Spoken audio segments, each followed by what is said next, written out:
Республика Коми станет значимой частью серебряного ожерелья России, туристического маршрута, созданного по аналогу Золотого кольца России, которое вводит туристов по древним городам Северо-Восточной Руси.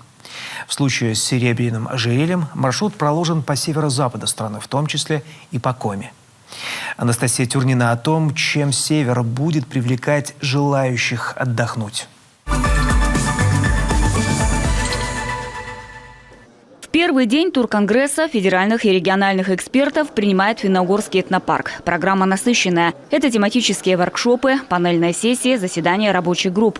После регистрации сразу о наиболее эффективных стратегиях СММ, разбирая теории и практики продвижения проектов в соцсетях и использования новых медиа в России. А еще говорят об универсальных темах и форматах, которые могут привлечь внимание аудитории в этом году. У кого-то публикации можно добавить, да, то, что я рассказал. Не обязательно, что там все плохо. Нужно добавить то, что я рассказал. А кому-то можно более активную аудиторию привлекать. Вот, значит, кому-то можно фотки команды, например, сделать. Вот, все такие вот советы общие. То есть из того, что я рассказал, можно посмотреть того, что не хватает, и подумать, как это внедрить. И я думаю, что эффект, он будет в любом случае. Затем панельные сессии. На одной из них разбирают, как креативная индустрия развивает туризм в северных регионах. Коми в этом плане вполне может выбиться вперед. Есть потенциал даже стать культурной столицей севера России. Так, именно у нас может быть создан первый в мире молодежный арт-кластер севера России. Он объединит экспериментальное театральное пространство, современные выставочные площадки, мастерские и фри-зоны для представителей креативных профессий. И это, несомненно, преобразит туринфраструктуру региона. Эта тема, которую мы начали обсуждать еще в прошлом году, связана она с реновацией одной из территорий Сыктывкара и появление там площадки для креативных индустрий, для креативных экономических направлений, появление там площадки для экспозиции современного искусства, дома для молодежного театра и Центра культурного развития, на который мы получили грант от Министерства культуры России. Поэтому здесь такой большой комплексный проект, который в 5-летней перспективе должен появиться в нашей столице. Как продать регион? Об этом рассказывают ведущие эксперты туристической индустрии России. В северных регионах надо найти нечто уникальное, создать на его основе мощный территориальный бренд, который сможет привлечь туристов. В Коми все есть для этого. Будь то столбы выветривания Анаплата, Мань-Пупунер, горка, луд, комишанги или ягода морошка. Все это уже сейчас привлекает в наши края путешественников, но их число может стать больше, если правильно продавать туристический продукт. И этими секретами сегодня делятся эксперты. Туризм абсолютно разный, традиционный с точки зрения рекреационного. Он развивался в течение очень многих лет. В последнее время появляются и новые направления, такое как гастрономический туризм, туризм музыкальный, событийный туризм. Этому действительно уделяется достаточно большое внимание в Республике Карелия. И на сегодняшний день именно такие виды туризма, событийные, и культурные, они способствуют развитию и прилегающей инфраструктуры, развитию новых сетей партнерств. И, на наш взгляд, на самом деле, это один из таких важных этапов развития туристической отрасли, когда к туристическим компаниям, к операторам подключаются и организации культуры. Когда появились рейсы на Екатеринбург, Нижний Новгород, то туристы приезжали просто посмотреть, побывать за полярным кругом. Наша была задача их, так сказать, нагрузить какой-то повесткой. Поэтому, чтобы они не просто переходили из одного зоны прилета в зону вылета, а что-то еще оставляли у нас какой-то средний чек. А так вообще, конечно, арктический туризм достаточно сложный, дорогой туризм, в основном экстремальный туризм, будем говорить. Поэтому и на удивление, я знаю, что и у вас тоже, несмотря на ковид, количество туристов у нас увеличилось, потому что стал развиваться внутренний туризм. Параллельно работают и образовательные площадки. Рассказывают о том, что может подтолкнуть к развитию туризма. К примеру, поиск кулинарных впечатлений. В Карелии свежая форель, в Мурманске камчатский краб. Для Коми это прежде всего оленина. У вас есть абсолютно все для того, чтобы стать очень интересным местом. Местом, в которое турист будет ехать и ради красот, и в том числе ради еды. А может быть, и прежде всего ради еды. У вас есть замечательные продукты. Ну, просто надо сделать так, чтобы люди о них знали. И чтобы действительно они получили здесь сервис. Это первое. Второе. Вам, безусловно, надо брендировать свои продукты. Безусловно. И я думаю, что это касается не только гастрономических вещей.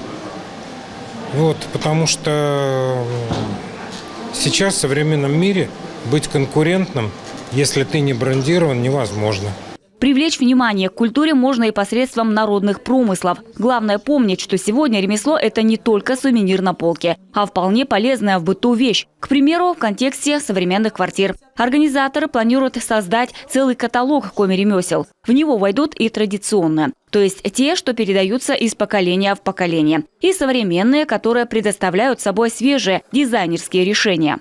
Для ремесленников очень важно понимать, что ремесло – это не просто какой-то артефакт, который забыт, и вот мы берем его и просто музейный экспонат выносим, не знаю, повторяем и выносим в пространство.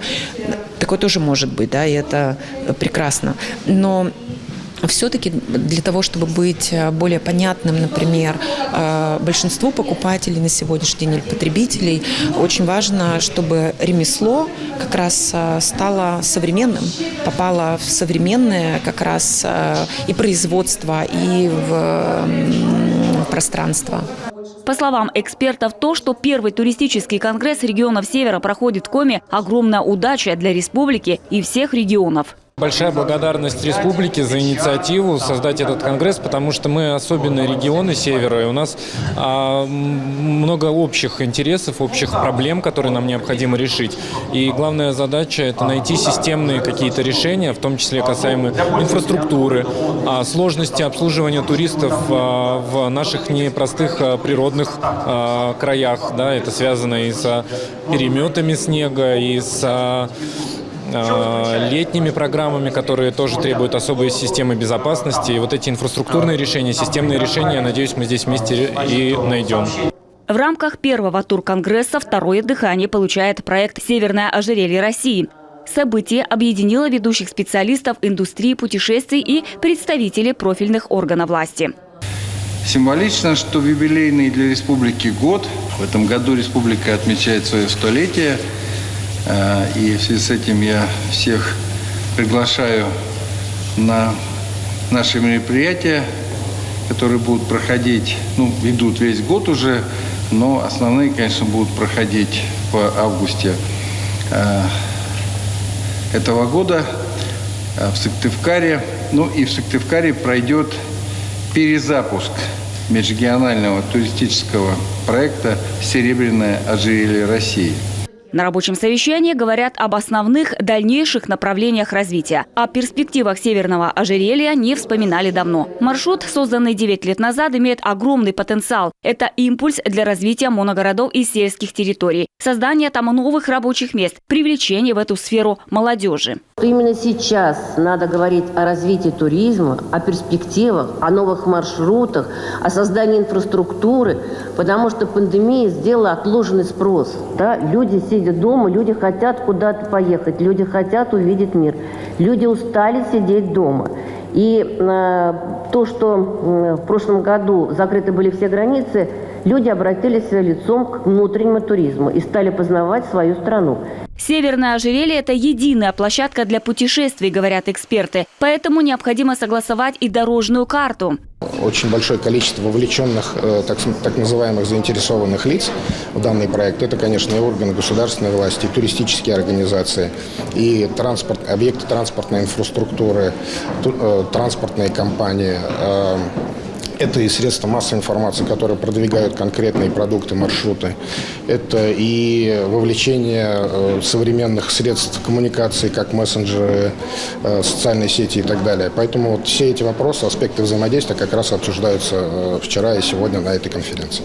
От конкуренции к сотрудничеству. Итогом первого туристического конгресса регионов Севера становится объединение представителей туриндустрии в быстро меняющейся действительности, определение новейших стратегий развития отрасли, моделей сотрудничества и, главное, совместное новое открытие Севера.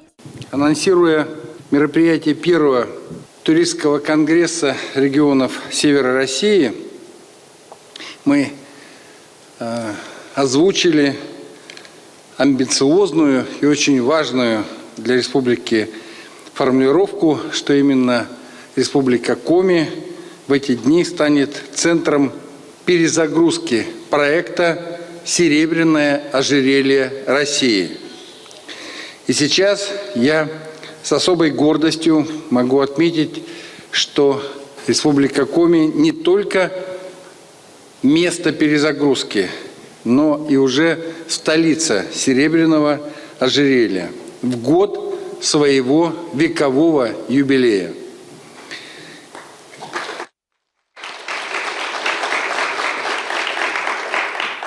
Это событие, которое по степени значимости для туристской сферы региона невозможно переоценить.